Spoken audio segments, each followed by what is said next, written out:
ஆமா, காட்டி கொடுக்கணும்னு தான் நினைச்சேன். உங்க அப்பா எவ்வளவு பெரிய பாவத்தை பண்ணிருக்காரு.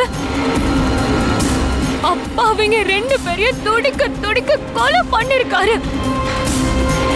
அது பார்த்துட்டு என்னால எப்படிங்க சும்மா இருக்க முடியும்? அதனாலதான் இத போலீஸ்ல சொல்லணும்னு நந்தினி மேமுக்கு போன் பண்ண. ஈவு இறக்கமே இல்லாம 2 பேரும் கொலை பண்ணிருக்காங்க. இதுதான் உங்க குடும்ப கௌரவமா? இதுதான் நான் கட்டி காப்பாத்தணுமா?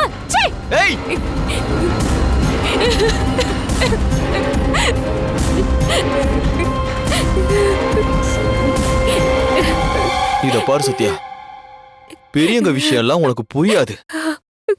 நல்லது கெட்டது என்னன்னு எங்க அப்பாவுக்கு தெரியும்.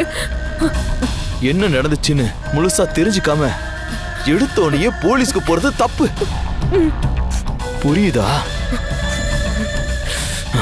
இத பாரு சத்யா, இந்த விஷயத்தை இதோட விட்டு.